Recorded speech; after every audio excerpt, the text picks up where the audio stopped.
দারুণ কার্যকরী এই বাস্তু টিপস মেনে চললেই গৃহ ভরে উঠবে সুখৈশ্বর্যে।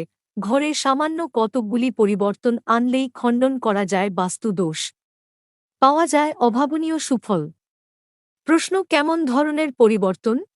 জল, বায়ু, আকাশ, আগুন এবং মাটি হল বাস্তুশাস্ত্রের ৫টি মৌলিক উপাদান।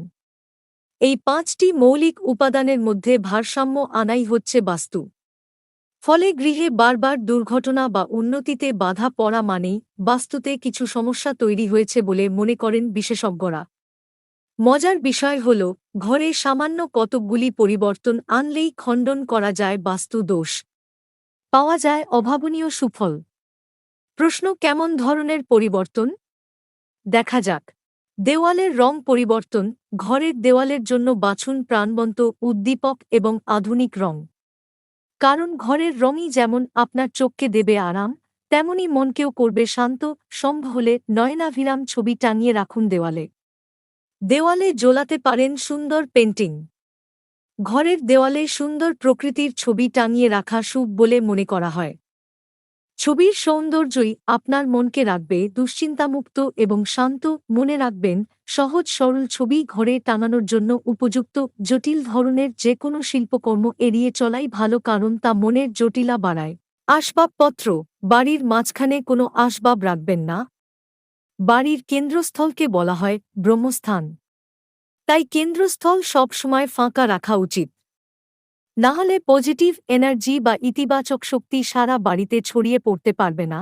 ঘরে রাখুন সিংহাসন বা মন্দির। আজকাল ঘরবাড়ি এতটাই ছোট আকারের হয় যে সেখানে মন্দির বা সিংহাসন রাখার জায়গা থাকে না। সমস্যা হল এই কারণে বিশ্বাস ও ভরসার বাতাবরণ তৈরি হওয়ার সুযোগ হয় না। ঐশ্বরিক কৃপা থেকেও বঞ্চিত হতে হয় বাড়ির বাসিন্দাদের। অথচ এই ব্রহ্মাণ্ডই তৈরি হয়েছে ঈশ্বরের কৃপায়। সমস্যা হল বর্তমান সময়ে আমরা আমাদের গৃহে তার জন্য সামান্য জায়গাও বরাদ্দ করতে পারি না। তবে সরাসরি সিংহাসন বা মন্দির স্থাপন না করা গেলেও অন্ততপক্ষে ঈশ্বরকে চিত্রিত করে এমন কোনো চিহ্ন ঘরে রেখে দিন। ফলে তার নজর থাকবে আপনার গৃহে। যে কোনো অশুভ শক্তির হাত থেকে রক্ষা পাবে বাড়ি। বেডরুমে ইলেকট্রনিক্সের সামগ্রী নয়।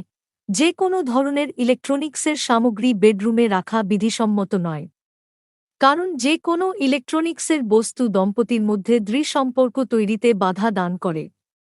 তবে একান্তভাবেই তা করা সম্ভব না হলে কয়েক টুকরো ফ্লুরাইড পাথর এনে বেডরুমে রাখুন। তার ফলে ইলেকট্রনিক্সের বস্তু থেকে বিকিরিত নেতিবাচক প্রভাব কমবে। বাড়িতে ঝোলান ঝাড়বাতি। ব্যালকনি বা লিভিং রুমে স্যান্ডেলিয়া কেলাস বা ঝাড়বাতি ঝোলানো অত্যন্ত শুভ। এভাবে গৃহের পজিটিভ এনার্জি বাড়ানো যায়। এছাড়া ঝাড়বাতির দোলনে তৈরি হওয়া মৃদু মিষ্টি শব্দ শ্রবণে মন শান্ত হয়। মাথা থেকে দূরে সরে দুশ্চিন্তা। বন্ধ ঘড়ি থেকে সাবধান। ঘরে ঘড়ি বন্ধ থাকতে দেবেন না। যে কোনো বন্ধ ঘড়ি গৃহের জন্য নেতিবাচক প্রভাব ডেকে আনে। সুতরাং ব্যাটারি শেষ হলে সঙ্গে সঙ্গে তা বদলান। ইলেকট্রনিক্সের ঘড়ি খারাপ হলে সারান। না সারাতে পারলে বদলে ফেলুন। গৃহ পরিষ্কার রাখুন। একটি পুরনো প্রবাদ রয়েছে, পরিচ্ছন্ন থাকাই ঈশ্বরের নিকট থাকা। সুতরাং আপনার উচিত সবসময় ঘরবাড়ি পরিষ্কার রাখা, যাতে ঘরে কোনো অতিথি এলে সে আনন্দ পায়। মাকড়সার জাল সরান।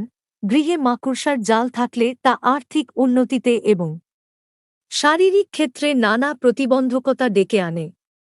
বারবার আর্থিক ক্ষতির সম্মুখীন হতে হয় গৃহস্বামীকে। অসুখেও ভুগতে হয় তাকে। তাই ঘরের কোনো অংশে মাকড়সার জাল দেখলে ঝেড়ে ফেলুন। বাথরুমের দরজা বন্ধ রাখুন। টয়লেট ব্যবহার না করলে ঢাকনা বন্ধ রাখুন। টয়লেট থেকে নেতিবাচক শক্তি প্রবাহিত হয়। বন্ধ রাখুন ওয়াশরুমের দরজাও, কারণ ওয়াশরুমের দরজা খোলা রাখলে তা নেতিবাচক প্রভাব তৈরি করে গৃহে।